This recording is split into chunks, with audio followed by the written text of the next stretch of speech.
শহরে ছাদ বাগান মানেই কয়েকটা টব আর কিছু ফুল গাছ। এই প্রচলিত ধারণাকে বদলে দিচ্ছেন শিলিগুড়ির হাকিমপাড়ার ব্যবসায়ী বাপি সাহা। 4 বছর আগে আরামবাগ থেকে আনা সাদাজাম গাছটিকে নিজের বাড়ির ছাদে লালন পালন করছেন তিনি। আর এবার গ্রীষ্মের শুরুতেই সেই গাছ ভরপুর ফলন দিয়েছে। থাইল্যান্ডের মাটির গণ্ডি ছাড়িয়ে শিলিগুড়িতেই ফলেছে বিরল সাদাজাম, যা আগে অনেকেই দেখেননি। ছাদ বাগান যে শখের পাশাপাশি বড় ধরনের কৃষি বিপ্লবের ইঙ্গিতও দিতে পারে, বাপি সাহাজার উদাহরণ।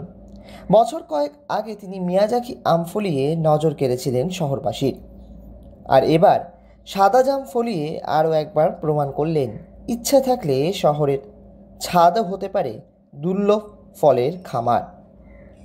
সাধারণত থাইল্যান্ড ও দক্ষিণ পূর্ব এশিয়ার কিছু দেশে সাদা জাম চাষ হয়।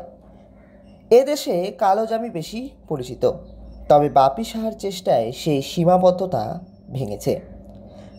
বিশেষ মাটির মিশ্রণ, নিয়মিত যত্ন আর ভালো বীজই এই সাফল্যের চাবিকাঠি বলে জানান তিনি। এখন অনেকেই জানতে চাইছেন শিলিগুড়ির আবহাওয়ায় কিভাবে এই জাম টিকে গেল। বাপি সাহার কথায় ভালো যত্ন, ছাদের সঠিক জল নিষ্কাশন ব্যবস্থা আর নিয়মিত পর্যবেক্ষণই আসল। তার দেখা দেখি অনেকেই ছাদ বাগানে নতুন গাছ লাগানোর কথা ভাবছেন। কেউ কেউ ইতিমধ্যেই বীজ জোগাড়ের চেষ্টা করছেন। সাদা জাম, হোয়াইট জাম, আমি 4 বছর আগে আরামবাগ থেকে গাছটা নিয়ে এসেছিলাম। আমি তো জানতাম না সাদা জাম, আমি জানতাম এটা কালো জামই হবে, ওই জাম হিসাবেই লাগিয়েছিলাম। এবার যখন 4 বছর পরে ফল দিয়েছে তো তখন দেখছি সাদা হচ্ছে। আমি আমার ছেলেকে বললাম, বাবা এটা কি জিনিস হলো, আমি তো জাম লাগালাম, সাদা কি করে হয়ে যাচ্ছে। তখন ছেলেকে আমি বললাম এটা জাম ছিঁড়ে ফটো তুলে গুগলে সার্চ করে ছেলে বলছে, বাবা এটা থাইল্যান্ডের হোয়াইট জাম, সাদা জাম। অদ্ভুত, মানে আমাদের ইন্ডিয়ান জাম যেটা জিভে একটা কষ্টা ভাব হয়ে যায়, সেটা হচ্ছে না। দারুণ টেস্ট। ফলন কেমন হয়েছে? দারুণ ফলন হয়েছে, প্রায় 1000-1200 উপরে পিস হয়েছে। এই সাদা জাম নিয়ে চিকিৎসকের মতামতও যথেষ্ট গুরুত্বপূর্ণ।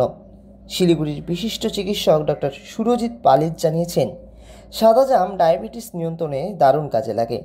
রক্তে শর্করার মাত্রা ঠিক রাখতেও সাহায্য করে। এছাড়াও স্মৃতিশক্তি বাড়ায়, ওজন কমাতে সাহায্য করে, হার্টের রোগ প্রতিরোধ করে। যা শোনার পর অনেকেই ভাবছেন বাণিজ্যিকভাবে এই জাম বাজারে আনা যায় কিনা। যদি যায় তাহলে ডায়াবেটিক রোগীরা সহজেই স্থানীয়ভাবে এই স্বাস্থ্যকর ফল পেতে পারেন। এটা প্রাচীনকাল থেকেই আয়ুর্বেদিক ওষুধ হিসেবে এর ব্যবহার হয়ে আসছিল। সবথেকে ভালো যেটা কাজ করে সেটা হচ্ছে ডায়াবেটিস বা ব্লাড সুগার কন্ট্রোল করতে সাহায্য করে। 2 নম্বর হার্টের রোগ, 3 নম্বর স্মৃতিশক্তি বাড়ানো বা ব্রেনের অন্যান্য রোগের ক্ষেত্রেও এটা দেওয়া হয়। ওজন কমানোর ক্ষেত্রে এবং শরীরের ইমিউনিটি বাড়ানোর ক্ষেত্রে এটার অনেক বড় গুরুত্বপূর্ণ ভূমিকা রয়েছে। আমার নাম ডক্টর সুরজিৎ পালিত।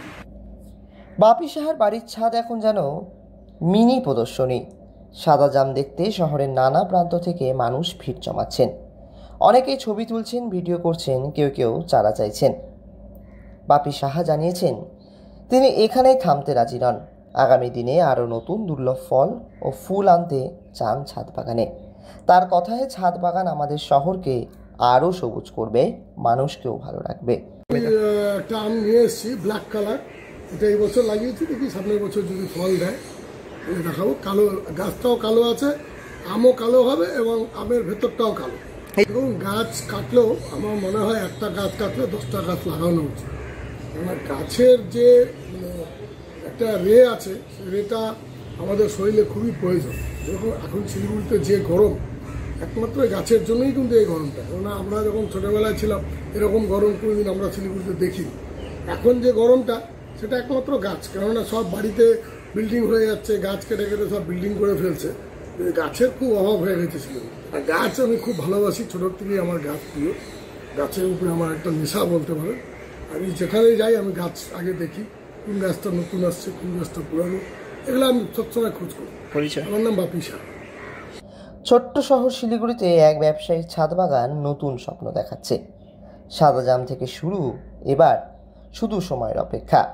ছাদে ছাদে একদিন ফুটে উঠতে পারে অজস্র বিদেশি ও দুর্লভ সবুজের ছাদ। আর তার ফাঁকে শিলিগুড়ির বাতাসে জড়িয়ে যাবে সতেজতার সুবাস। শিলিগুড়ি থেকে ঋত্বিক ভট্টাচার্যের রিপোর্ট, লোকাল 18 বাংলা।